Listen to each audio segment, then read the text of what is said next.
அந்த சித்திர வைகுந்தன் நந்தன் முகுந்தன் வந்தே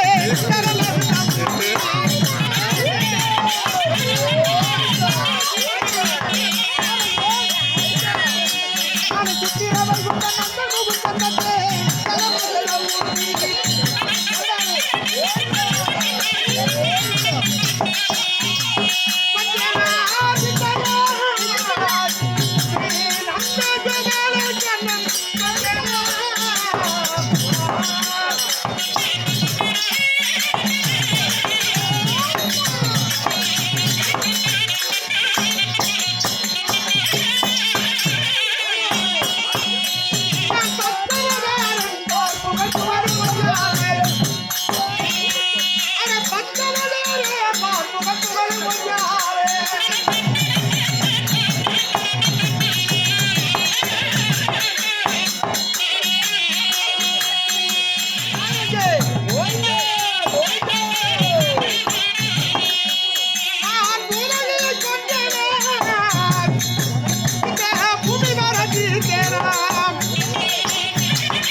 இன்று இந்த தீபாவளியும் திருசபை அமைத்து இந்த இடத்துல இன்று நடத்தக்கூடிய நாடகம் என்ன? அருமையான நாடகம் சாமி. பக்தியிலே சிறந்த நாடகம் இரண்டு. அர்ஜுனன் தவநிலை, அர்ஜுன தவசுன்னு ஒரு நாடகம். அதற்கு இணையான ஒரு நாடகம் எதுன்னா மின்னலொளியால் சிவன் பூஜை. அர்ஜுனன் புறவஞ்சி பேர் கொண்ட இந்த சிறப்பான நாடகத்தை வைத்து சிவலிங்கத்தை உட்பலம் செய்து மின்னலொளியால் சிவன் பூஜை என்ற ஒரு அற்புதமான நாடகத்தை அரங்கேற்றம் செய்தார். இக்கதையிலே நான் வந்துள்ள பொழுது நன்றாக என்னை உற்றுப்பா, தெரிந்ததும் தெரியாததும் புரிந்ததும் புரியாததும் அறிந்ததும் அறியாததும் எல்லாம் எமக்குள் அடக்கம் நன்றாக என்னை உற்றுப்பா.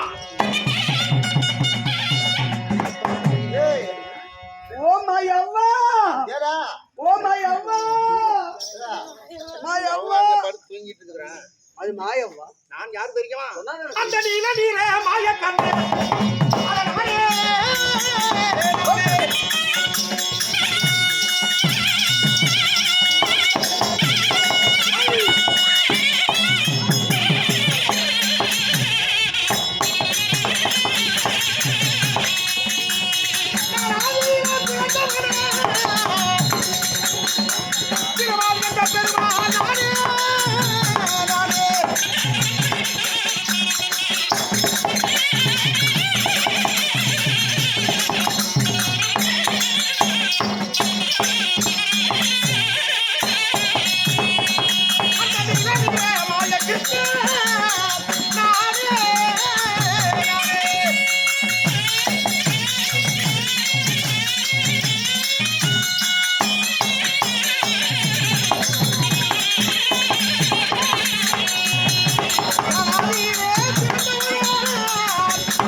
ஆழ்வார், சாமி தாங்கள் யார் என்பது மக்களுக்கு புரியும்படி எடுத்து சொல்ல வேண்டும். அதற்கு முன்னாடி உன்னிடத்தில் ஒண்ணு சொல்லணும். சொல்லுங்க சாமி. மற்றவர் இடத்தில் பேசுவது போல அலட்சியமாக சரி. அசுத்தமான வார்த்தைகள், ஆமா. கேலி கிண்டல் நையாண்டி எல்லாம் எங்கன்னு பண்ணக்கூடாது. சரி சாமி. மத்தவங்க மாதிரி சாட்டை எடுத்து அடிச்சு உன் உடம்ப காயப்படுத்த மாட்டேன். வேணாம் சாமி. தாங்காது. எவ்வளவு தவறு செய்தாலும் பொறுமையா பார்த்துட்டு இருப்பேன். ஐயோ. பொறுமை மிஞ்சியது. ஆஹா. உன்னை என்ன பண்ணுவேன்? என்ன பண்ணுவீங்க? லேசா உன்னை பார்த்து ஒரு சின்ன சிரிப்பு சிரிச்சனா போதும், ஆ? உன் குடும்பம் கொலநாசமாயிரும். ஐயோ, சாமி சிரிச்சா குடும்ப கொலநாசமா? நான் சிரிப்பது சிந்திப்பது எல்லாம் நீ நடந்துகிற முறையில் இருக்குது. சாமி, நான் தப்பு கோட்டைய சாமிக்கு போடு. தப்பு தவறு நான் பண்ணிருந்தாலே நீங்கதான் முன்னிட்டு போகணும் சாமி. நானு ஆமா. உன்னை ஒரு நீராக நெருப்பாக வட்ட பாறையாக்கி விடுவேன். வேண்டாம், வட்டப்பாறை சாப்பு கொடுத்த கிளவி எல்லாம் விட்டையும் போட்டு விட்டு போய்விடுவாங்க. அதனால அந்த சாபம் வேணும். அந்த சாபம் வேண்டாம் சாமி. இல்லை என்றால் பொட்ட கழுதையாக்கி விடுவேன் உன்னை. ஐயோ, இங்க இருக்கிற கழுதுக்கெல்லாம் 4.5 காலு. அதுல ஒரு கண்டு கழுது ஏறினாலும் என் இடுப்பு எலும்பு ஒடிச்சு வச்சிருக்காங்க. கேளுடா, சாமி மாயவ்வா. மாயவன் அது அங்க இருக்குதுடா. நான் மாயவன்.